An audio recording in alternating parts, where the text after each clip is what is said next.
A playoff match already set, 7 weeks have passed, and let's just dive straight into these power rankings. Number 8 is the Houston Roughnecks, blowing a fourth quarter lead to the San Antonio Brahmas, and they keep just struggling to find consistency. I mean, they have consistency, but it's not the good kind of consistency. They're a rough team. Jared Guarantano got the start this week after coming back from injury, and it still didn't do much. They still look like a very rough team. Kirk Merritt was a lot bigger portion of that team than I feel like people realized, and is being showcased here. And the defense played well against San Antonio until the end, and then the special teams mess ups, especially that fumbling on the kickoff with 2 minutes left in the game, that set up San Antonio really well. Houston's at 8. Number 7 is Memphis. They got dominated by a team who just won their first game because of the game. It's rough. They can't get anything going at quarterback. They tried Troy Williams, didn't really work out. Kiz Cookis doesn't really work out either. And because of this, they don't have any complementary style of play, so their defense is off. The special teams is like the only real bright spot. They're a rough team. Again, another team that should be a lot better. They have a lot of really good weapons, a lot of fun players to watch. It's just they're in a rough situation right now and can't get anything going consistently.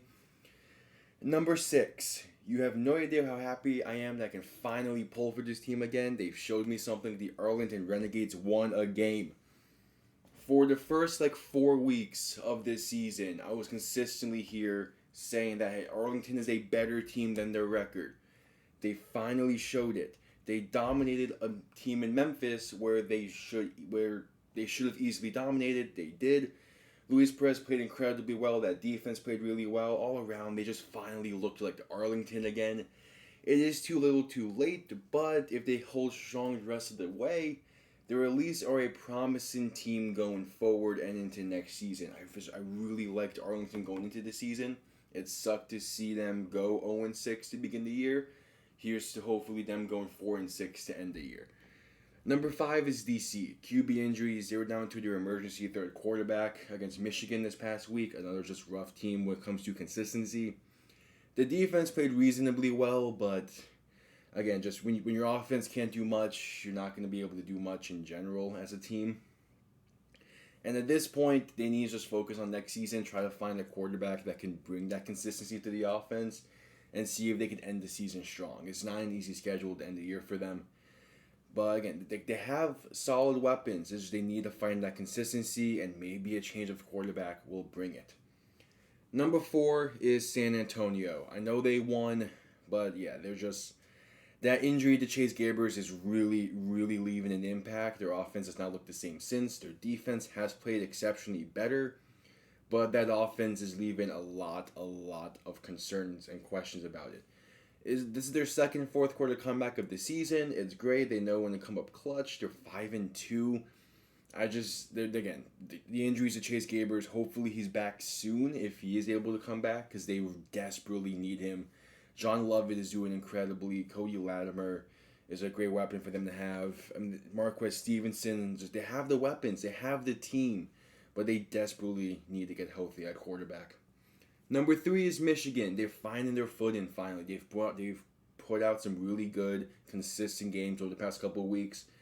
Even with Danny Edling having to sit this one out, I feel like Bryce Perkins and I cannot remember the other quarterback's name right now, but both of them played really well in this one. The defense is still playing incredibly well. They went into one of the tougher places to play in the UFL in DC and pulled away with the win.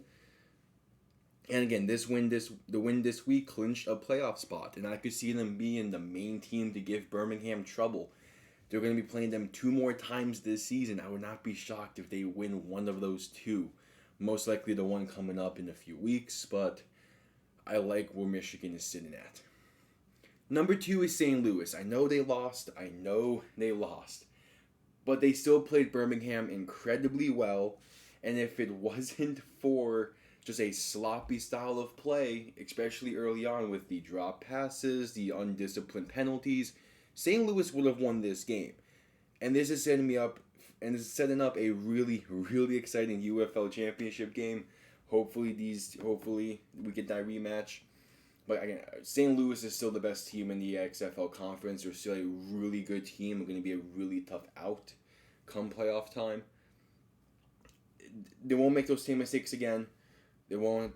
Again, they're going to be fine. Even with the loss, they're staying at 2. And then number 1 is Birmingham. They're still undefeated. Adrian Martinez and Birmingham had a relatively sloppy game. They still put up 30. Martinez still played great. They're still a really, really great team. The defense played well. It's just they made the adjustments come the second half, and I got them to win. St. Louis did a great job getting pressure in the first half. That didn't happen in the second half. And the second half is where really both teams' offenses turned it on, and Birmingham just turned it on better. So, those are my power rankings. Let me know yours down below, and I'll see you all next time. Have yourselves a damn good one.